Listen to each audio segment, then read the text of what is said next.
Assalamualaikum warahmatullahi wabarakatuh dan selamat malam. Semoga kita semua dalam lindungan Tuhan Yang Maha Esa. Baik, perkenalkan nama saya Syarman Konar, salah satu mahasiswa Fakultas Hukum Universitas Hairun Ternate, angkatan 2020 dan lebih tepatnya semester 5 saat ini. Baik, tujuan daripada dibuatnya video ini ialah untuk memenuhi salah satu tugas dalam mata kuliah Hukum Perbankan dan Lembaga Pembiayaan.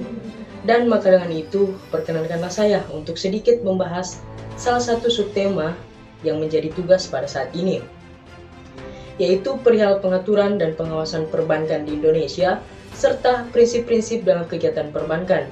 Untuk itu, saya akan membahas satu persatu subtema tersebut. Mungkin saya akan memulai dengan bagaimana sih pengaturan perbankan di Indonesia? Ya, pengaturan perbankan di Indonesia itu sendiri memiliki 3 fungsi utama, yaitu yang pertama, pengaturan dalam fungsi moneter. Fungsi moneter diajukan untuk mendorong stabilitas moneter di Indonesia. Hal ini mengingat masih dominannya perbankan sebagai sumber pembiayaan investasi. Kemudian yang kedua, pengaturan dalam fungsi pengawasan.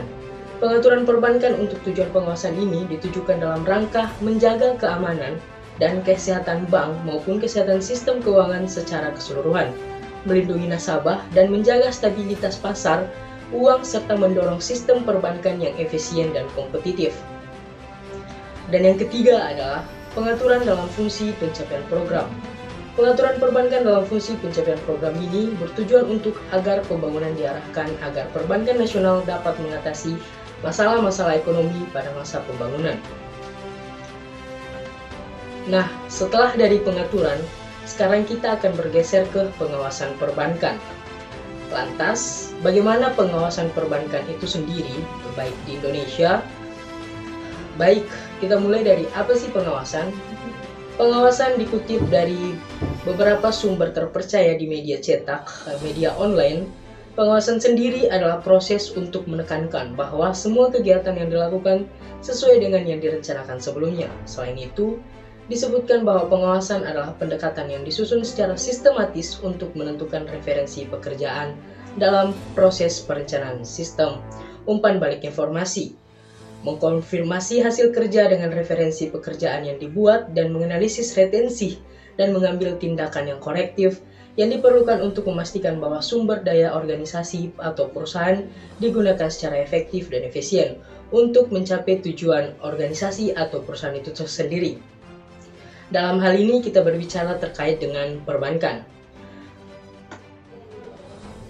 Dalam pengawasan perbankan itu meliputi pengawasan bank secara langsung dan tidak langsung. Pengawasan bank secara langsung atau on-site supervision terdiri dari pemeriksaan umum dan pemeriksaan khusus dengan tujuan untuk mendapatkan gambaran keadaan keuangan bank dan untuk memantau tingkat kepatuhan bank terhadap peraturan yang berlaku, serta untuk mengetahui apakah terdapat praktik-praktik tidak sehat. Dan untuk pengawasan tidak langsung atau offset supervision itu sendiri ialah pengawasan melalui alat pemantau seperti laporan berkala yang disampaikan bank, laporan hasil pemeriksaan, dan informasi lainnya. Dua poin penting mengenai pengaturan dan pengawasan perbankan telah kita bahas. Maka sekarang tibalah kita pada poin terakhir, yaitu kita akan membahas terkait dengan prinsip-prinsip dalam kegiatan perbankan. Dalam dunia perbankan dikenal menganut beberapa prinsip-prinsip yang kemudian diterapkan dan dipakai dalam melakukan dan berkegiatan dalam dunia perbankan. Yaitu yang pertama, prinsip kepercayaan atau fiduciary principle. Prinsip perbankan yang pertama adalah prinsip kepercayaan, di mana bank bekerja dengan dana masyarakat yang disimpan pada bank atas dasar kepercayaan. Setiap bank perlu menjaga dan memelihara kepercayaan masyarakat itu. Yang kedua adalah prinsip kehati-hatian atau prudential principle. Prinsip perbankan yang kedua adalah prinsip kehati-hatian, di mana bank bekerja dengan prosedur yang telah diperhitungkan dan teruji demi melindungi kepentingan masyarakat yang menjadi nasabahnya. Untuk itu, kegiatan transaksi yang dilakukan oleh bank perlu mengikuti aturan dan hukum yang berlaku dalam dunia perbankan. Dengan asas kehati-hatian yang dijunjung tinggi, bank akan selalu sehat dalam menjalankan usahanya dan akan terus dipercaya oleh masyarakat. Yang ketiga adalah prinsip kerahasiaan atau confidential principle. Prinsip perbankan yang ketiga adalah prinsip kerahasiaan, di mana bank bekerja dengan kewajiban merahasiakan keterangan mengenai nasabah, penyimpan, dan simpanannya. Adanya jaminan kerahasiaan membuat nasabah merasa aman menyimpan dananya di bank. Dan untuk yang terakhir adalah prinsip mengenali nasabah atau Know Your Customer Principle. Prinsip perbankan yang terakhir adalah prinsip mengenali nasabah, di mana bank bekerja dengan mencermati dan mengetahui identitas nasabah, memantau setiap kegiatan transaksi dan segera menginformasikan jika terdapat transaksi yang mencurigakan. Prinsip ini amat dibutuhkan untuk memperkecil peluang risiko merugikan nasabah. Dengan dijelaskannya mengenai prinsip-prinsip dalam kegiatan perbankan, maka berakhir pula seluruh penjelasan dari subtema yang telah diberikan.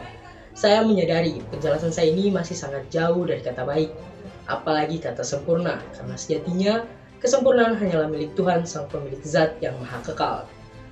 Mungkin itu saja dari saya, kurang dan lebihnya saya mohon maaf. Saya Suherman Konar, pamit undur diri. Wabillahi taufiq wal hidayah. Wassalamualaikum warahmatullahi wabarakatuh. Dan selamat malam.